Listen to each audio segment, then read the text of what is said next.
My name's Anna Dumitriu. I'm an artist working with microbiology as a kind of an artistic medium, and also with the history of microbiology and the ideas around it. I guess some of my work is to do with telling the stories behind microbiology to the broader public, and also collaborating very deeply with scientists working in the field. The exhibition is called The Romantic Disease. It's an artistic investigation of tuberculosis. It's kind of a hugely important bacterium. It currently affects a third of the world's population, or carry it in some form. Of those, 10% will get sick and 5% will die without treatment, roughly. It's the largest infectious killer of all time as well. So it's killed more than HIV, more than plague, more than all those things. It's been with us since the beginning of time. It's the sort of the earliest documented disease, right up until now, and there are drug-resistant strains emerging. Because it's such an impact on humanity, there are a lot of myths around it, and there's a lot of different areas of sort of medical research that have changed over time that are kind of fascinating to look at. The sanatorium movement, their obsession with the breast, fresh air. It's kind of considered a disease of poverty now, but in the past it was considered the romantic disease. So it was almost fashionable to look as if you had TB as well, so people would do their makeup to make them look pale. The romantic poets would suffer from it, and Byron kind of wished to die of consumption. He said that the ladies would say, "Oh, that poor Byron, how interesting he looks in dying," if he had consumption. And I think he kind of envied Keats, his romantic death from TB. There's also some writing that say that Keats produced nothing of note until he got TB, and there are people that suggest that the TB actually has an effect on the brain that causes kind of these creative outpourings. There's a lot of writers who had TB, notably George Orwell, who completed Animal Farm really quite shortly before dying of TB, and he'd been through a lot of different treatments, such as pneumothorax treatments and all sorts of things. But he still had a voracious desire to work, and that's something that's been spoken about in very ancient medicine, that people with TB have this sort of state of euphoria where they have a sort of voracious creativity and desire to work, and they don't believe that they're dying. So it's just had this fascinating kind of cultural story alongside the microbiological story. So here, these are a series of lungs that I've made. They're little tiny felt lungs, and it's also made as part of participatory workshops too.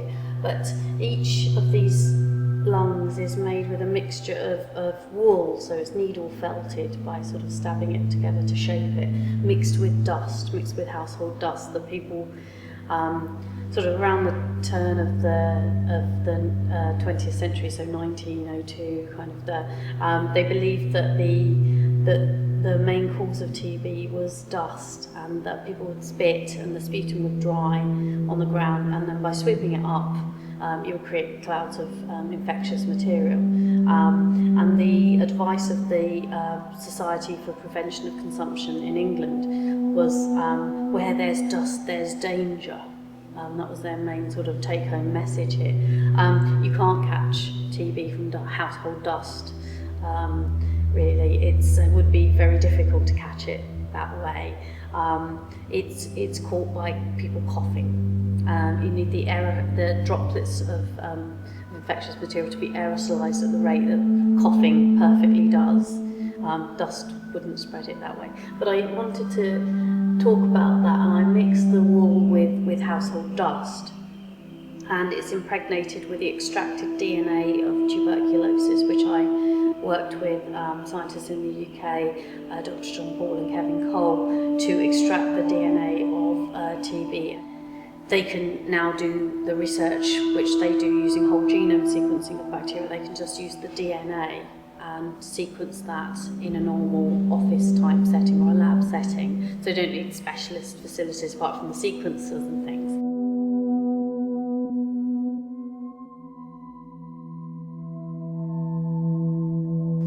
So this is the romantic disease dress, and it's an actual romantic era dress, antique dress, that I've stained and changed using natural dyes that were used in the past as treatments for tuberculosis. So this part of the dress is stained with walnut husks. This is madder root, which is the earliest dye known to man, really. It's if you go to museums and you see those sort of fragments of sort of reddish brown, pinkish brown cloth, that's madder root, and it's been used for about the last 9,000 years. There's also safflower on here. This is safflower. As well as that, the back of the dress is embroidered with prontosil, which was the first commercially available antibiotic, you could say. It was produced by Bayer in the 40s. It's not an antibiotic in the sense that penicillin is. It's technically a bacteriostatic, but it was the first working thing that you could take that really killed bacteria, and they used it a lot in the Second World War, in bandages, and soldiers would carry little medical packs. It was interesting because it had a bit of a side effect that sometimes patients would be dyed a bit red after having taken it, but that was a lot of an improvement compared to the alternative, which was dying of an infection. Because people don't remember, is you could die if you've got a cut on your finger and that got infected. Nowadays you wouldn't think too much of it. You go to the doctor and say, I've got a sore finger, give me some antibiotics. In those days you could die of that. Bayer were specialised as dye manufacturers rather than pharmaceuticals at the time. They had the right labs to work with the chemistry of the dye. With TB, it's got this waxy coating that you can't get through, so it's very hard to get drugs into the bacterium. So if you can dye it and you know the dye will go in, then maybe there's some way of getting other stuff in using some of that. So they didn't actually use prontosil as a treatment for TB, but they used other drugs related to it as treatments for TB. They went on to produce drugs. It's got the extracted DNA of tuberculosis in it as well. I really like this idea of objects that are tainted with the disease or the story of the disease.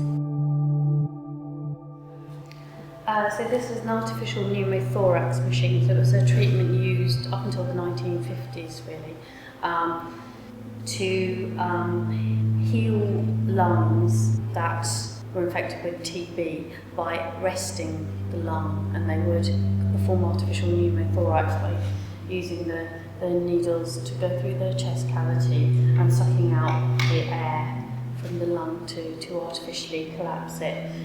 It's an original pneumothorax machine, but I've changed the object. So it had this case with it, but I've carved the case to be like lung tissue with cavities forming from tuberculosis. And I was quite pleased that scientists, when they see it, they instantly recognise the lung tissue textures within it. And then this cylinder here has been engraved with the image of a sputum smear. So it's if people are infected with TB, they would take the sputum and they would put it onto a microscope slide and stain that, look at it under a microscope and look to see if they saw what was called the characteristic scattered red ribbons. So they're usually red, and they look like they've been red ribbons scattered down. And that would be the diagnosis of TB. That's when they would recognise it.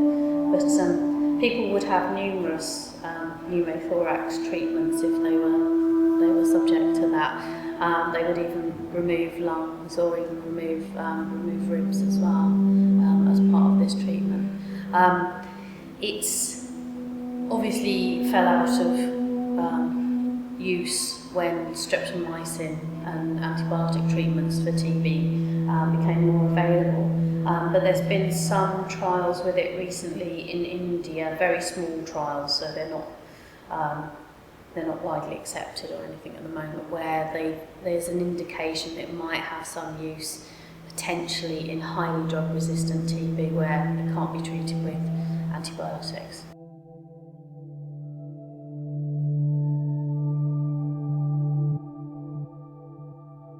So this is a sputum cup known as a Blue Henry, and it was designed by Dr. Peter Detweiler, who was at the Davos Sanatorium in Switzerland, and it was marketed as a pocket bottle for coughers. And the idea, it's got a spring-loaded lid, so springs open, and you've got a funnel inside as well, which, so if you cough into it, then the sputum kind of goes inside, and if you knock it over, it doesn't spill. It's got a screw on the bottom as well, so you could open it up and flush it right through to clean it. And it's this attractive cobalt blue glass, which obviously sort of toned down if there was any blood in the sputum or anything like that, so it wouldn't look so nasty. Detweiler kind of hoped it would become a fashionable object, I think, and people were still a bit embarrassed. It didn't become the fashion object he hoped for. People would still hide it in their handkerchief. But in The Magic Mountain, Thomas Mann's book on the tuberculosis sanatorium, they talk quite a bit about the Blue Henry.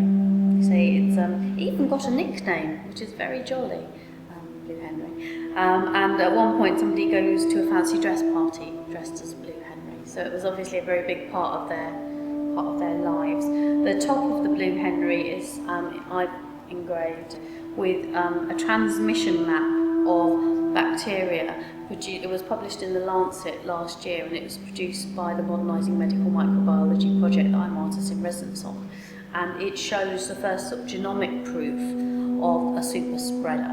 So instead of doing traditional epidemiology, where they try to work out who knew who and who met who, they didn't do it like that. They just sequenced the bacteria in the collection that they had of people that had come through with TB over a period of time, and could infer from that, because when you've got the genomic data, you can look at minor base pair changes in the genome of the bacteria, and you can tell that this person gave it to this person, gave it to this person.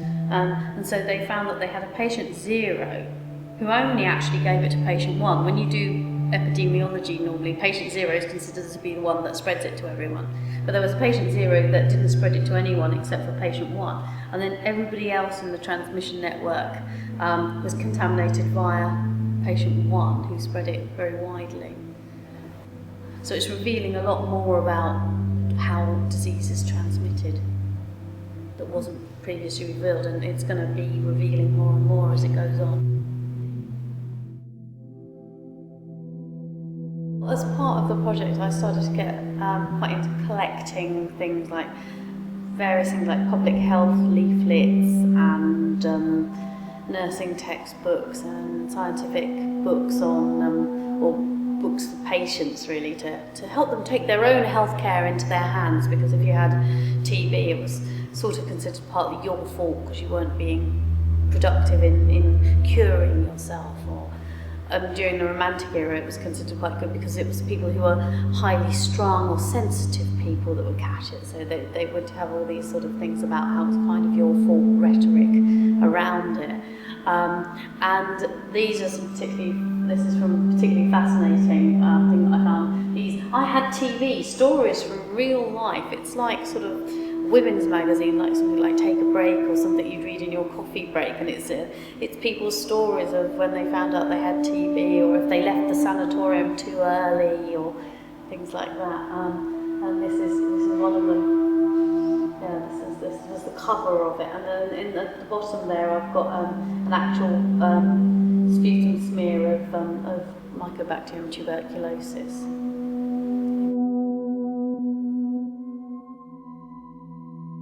1% of TB in the world is what's known as bovine TB, so it's a slightly different bacterium. Instead of Mycobacterium tuberculosis, it's Mycobacterium bovis, so it's specifically in cows, but it can infect humans. And you could get it from drinking milk, as this advert for Nestle baby milk pushes forward.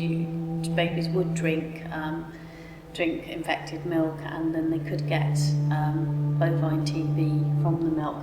And you can see this is an old milk bottle top, and my father actually remembers these being on milk bottles when he was younger. And it says, certified from tuberculosis-free and blood-tested negative cows.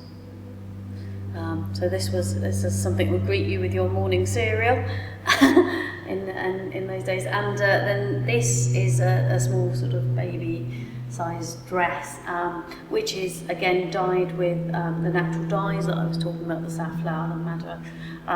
But this blue on here, well, it's blue and green, is the LJ slopes, which are the kind of the media that you grow tuberculosis on, and mycobacteria on. And this is actually Bacillus calmette-guerin, which is BCG. It's what we know as the vaccine for TB, but it's actually an attenuated, weakened strain of bovine TB. So that's actually grown onto it and then sterilised in an autoclave, which is a high-pressure steam sterilisation technique. We're at a really fascinating time where new technologies are becoming available and revealing a lot more about the microbial world. But it's a relatively new science. It was only a few hundred years ago when Van Leeuwenhoek first saw bacteria under a microscope, and he called them animalcules. He was actually a textile dealer, and his expertise in lenses came from looking at the thread counts of fine textiles under lenses. He saw Robert Hooke's Micrographia book, and in that there was a representation of textile threads that Hooke had seen under the microscope, and that set Van Leeuwenhoek off on his journey to find these things. So since then we've come, a huge way. It was only 1882 that Robert Koch identified Mycobacterium tuberculosis was the cause of TB, and since then it's been kind of a steady process to uncover this world, discovering antibiotics, but it's really relatively short time in science compared to other sciences.